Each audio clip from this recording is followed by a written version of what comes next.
Hello friend.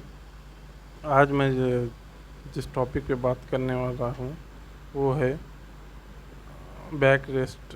Back rest जो है, ये जो है स्लिप डिस्क, एनुलर टीयर्स या फिर डिस्क बल्ज या हर्निएटेड डिस्क, ऐसे जितने भी प्रॉब्लम है सब के लिए बेस्ट टिप्स है। आज का जो वीडियो है, जो बैक से रिलेटेड, डिस्क से रिलेटेड जितने भी प्रॉब्लम है उसके लिए बहुत ही इम्पोर्टेंट है। अगर आपको बैक में पेन होता है या फिर आपके कमर में या पैरों में झंझनाहट होती है, चाहे वो कोई डिस्क को लेकर हो या चाहे फिर हर्निएटेड डिस्क से रिलेटेड हो या डिस्क बल्ज में हो, ये हर एक बैक पेन के लिए बहुत ही ज़बरदस्त टिप्स है। इसको अगर आप करते हैं तो 3 से 4 दिन में 40 से 50% आपको रिलीफ मिलेगा। आमतौर पर होता क्या है कि जब आपको बैक पेन स्टार्ट होता है स्लिप डिस्क की वजह से या डिस्क बल्ज की वजह से या हर्निएटेड डिस्क की वजह से, तो क्या होता है, डॉक्टर आपको कहते हैं कि बेड रेस्ट करो। तो बेड रेस्ट जो करते हैं, बेड रेस्ट करने के बाद भी अगर आप आपके बैक को रेस्ट नहीं दे रहे हैं तो समझो ये आपको फिर डबल से स्टार्ट होता है। तो अभी हमको बेड रेस्ट नहीं करना है, बैक रेस्ट करना है। आमतौर पे होता क्या है कि आप जब आपको बैक पेन स्टार्ट होता है तो आप डॉक्टर्स के पास जाते हैं, तो डॉक्टर आपको टिप्स देते हैं कि आप रेस्ट करिए, बैक रेस्ट करिए। लेकिन होता क्या है कि डॉक्टर के पास उतना टाइम नहीं रहता कि आपको हर एक टिप्स अच्छे से बता सके, तो आपको मोटा मोटा बताते हैं। लेकिन मैं आज जो आपको बात करने जा रहा हूँ वो है आपके बैक को, जो लंबर रीजन है या फिर आपके जो लोअर बैक है, उसको आपको रेस्ट कैसा देना है।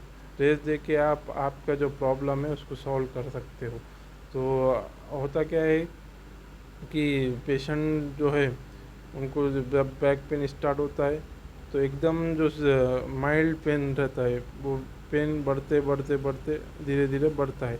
तो जब पेशेंट अगर माइल्ड पेन की कंडीशन में हमारे पास आते हैं तो हम उसको अच्छे से रिकवर कर सकते हैं। लेकिन पेशेंट को क्या होता है, जब बहुत ज़्यादा सीवियर पेन होता है तो तब हमारे पास आते हैं।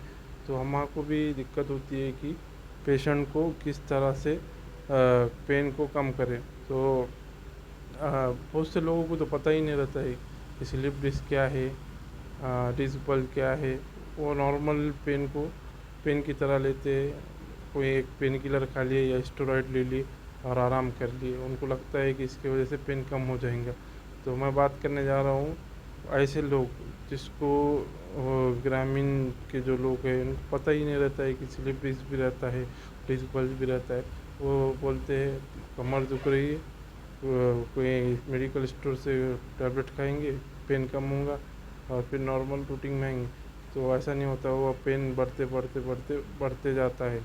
तो पेन की भी दो कंडीशन रहती है, एक तो एक्यूट कंडीशन में और एक ग्रेजुअली ऑनसेट पेन कंडीशन, जिसमें क्या होता है कभी पेन होता है कभी पेन नहीं होता। बहुत ज़्यादा एक्यूट कंडीशन जब सीवियर पेन होता है तो डॉक्टर क्या करता है, आपको कोई pain killer, heavy pain killer देंगे या फिर स्टेरॉइड इंजेक्शन देंगे, तो उसकी वजह से आपका पेन ख़त्म हो जाएगा।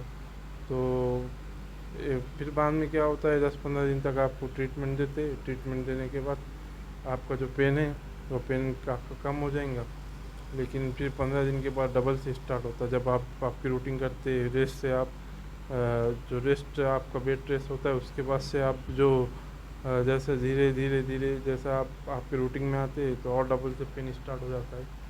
तो पेन स्टार्ट हो जाने की वजह से पेशेंट एकदम डिप्रेशन की कंडीशन में चल जाता है। क्यों? तो उनको लगता है कि क्या हो गया ये, मैं डबल से अपने वर्क पर जा पाऊँगा कि नहीं, काम कर पाऊँगा कि नहीं। तो इससे अभी जो कंडीशन है, हर दो में से एक आदमी को जो है slip disc, disc bulge, herniated disc, sciatica, ऐसे जो डिसीज़ है स्पाइन से रिलेटेड का प्रॉब्लम हो रहा है। तो पहले जो कंडीशन थी तो उसमें क्या करते थे डॉक्टर्स, आपको एक पेन जो होता था, एक्यूट पेन रहा तो पेन किलर दे दिए पेन किलर देने के बाद स्टेरॉइड इंजेक्शन दे दिए तो पेन कम हो जाता था। लेकिन अभी जो है कंडीशन है ये पेंडेमिक की वजह से हो गई है कि slip disc bulge, herniated disc related जितने भी प्रॉब्लम है वो दिन ब दिन हर दो में से एक को होते जा रहे हैं। तो हमें अभी करना क्या है, इसमें जो करना ये है कि सबसे पहले आपको जो नहीं करने के काम है वो बताने जा रहा हूँ। तो अगर आपको आपके बैक में पेन हो रहा है, तो उसके बाद आपको क्या करना है, तो सबसे पहले आपको क्या करना है, आपके बैक को रेस्ट देना है। होता क्या है कि आपके बैक में पेन हो रहा है या पैरों में झंझनाहट हो रही है, तो लोगों को लगता है कि पैरों में दुख रहा है, ये स्लिप डिस्क का नहीं है या डिस्क बल्ज का प्रॉब्लम नहीं है। 8 दिन 15 दिन इसको आराम करते हैं, थोड़ा रेस्ट करते हैं, तो ये चलते रहता है धीरे धीरे। तो आपको क्या करना है, अगर आपको वैसा हो रहा है तो पहले तो एमआरआई करते या फिर पहले एक्सरे करेंगे फिर एमआरआई करेंगे, ऐसा एक के बाद एक कंडीशन रहती है उसके बाद। लेकिन मैं ये नहीं चाह रहा हूँ कि आप एक्सरे करें एमआरआई करें। अगर ऐसी कोई कंडीशन आती है तो आपको क्या करना है, आपके बैक मसल्स को रेस्ट देना है। रेस्ट कैसे देंगे कि आप जो है बैक को आगे की तरफ नहीं झुके या कोई हेवी वेट नहीं उठाए जिसकी वजह से आपका पेन बढ़े। आपको ऑटोमेटिक समझ में आएगा कि जो कंडीशन में आपका पेन बढ़ रहा है तो वो सिचुएशन को आपको नहीं करना है। तो ऐसा करते तो आपका पेन कंट्रोल में रहेगा। अगर आप बेड रेस्ट भी करते लेकिन आप बेड रेस्ट करते हो और आप बैक रेस्ट नहीं करते, बैक को आराम नहीं देते, तो आपको डबल से फिर आप बेड रेस्ट पे से उठ के और डबल से आपका पेन बढ़ेगा। तो ये हो गया, आपको बैक को आपके रेस्ट देना है और आगे की तरफ नहीं झुकना है। और दूसरा जो आपको नहीं करने वाला जो काम है, हेवी वेट या आपके पीठ पर एक 2 से 3 किलो का बैग तक कैरी नहीं करना है जिसकी वजह से आपका पेन बढ़े। और तीसरी जो नहीं करने वाली चीज़ है कि आप दोनों पैर आपके ज़मीन पर सीधे कर दीवार पर टेका लेकर नहीं बैठना है। और गलत जो पोस्चर है वो पोस्चर भी नहीं करना जिसकी वजह से आपका पेन बढ़े। और एक जो नहीं करने वाली जो चीज़ है उसमें आपको गलत पोस्चर में तो नहीं करना है। और आपको जो है ज़मीन पर डायरेक्ट नहीं लेटना है, ग्राउंड पे या फिर एक ज़मीन पर जो फ्लैट है आपको आराम लगेगा। लेकिन जब आप उसमें जो पोजीशन में जाएंगे, पोजीशन में जाने के बाद आपको क्या होगा, ज़मीन पर जो आप पोजीशन लेंगे, पोजीशन लेने के बाद आपके जो मसल्स है, जो बैक मसल्स है, तो वो आपके खींचे जाएंगे, उसकी वजह से काफ़ी आपका पेन बढ़ेगा। तो आप देखेंगे कि ये पेन आपने महसूस किया है कि जिसको भी स्लिप डिस्क बल्ज है, सciatica है, तो वो लोग का पेन जो है बढ़ते रहता है। ये जो मैंने जो आपको कंडीशन बताया इसमें ऑटोमेटिक आपका पेन बढ़ेगा। तो ये जो कंडीशन है इसमें आपको ये काम नहीं करना है। तो करना क्या है, करना ये है कि आप जब ज़मीन पर नीचे जाए तो नीचे डायरेक्ट मत जाइए, इसकी वजह से आपका पेन बढ़ सकता है। जब आप समझो बेड पर या फिर बेड पर लेट रहे तो लेटने से पहले आपको क्या करना है, करवट लेना है। करवट लेके धीरे धीरे लेटना है। और उठने के बाद भी जब आप बेड से उठते हैं या फिर ज़मीन से उठते, ज़मीन पर तो लेटना ही नहीं है। अगर लेट भी लिए आप गलती से तो उसके लिए आपको क्या करना है, एक करवट लेके दम से आराम से उठना है। लेकिन ये जो है ज़मीन पर लेटना तो पता ही नहीं।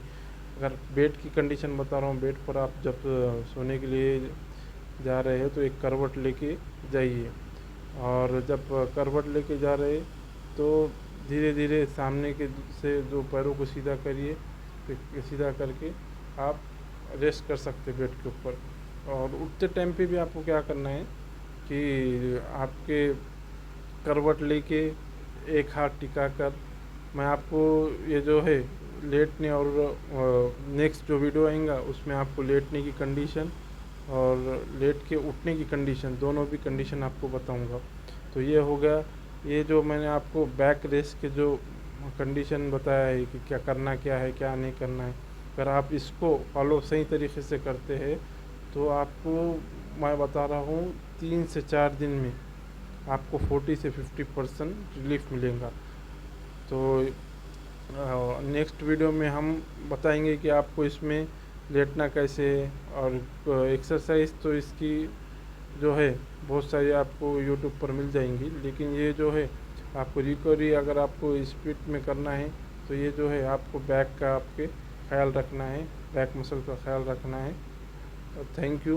अगर आपने, और आपसे एक रिक्वेस्ट है, अगर आपने हमारा चैनल सब्सक्राइब नहीं किया है अभी तक तो हमारे चैनल को सब्सक्राइब करें। Thank you.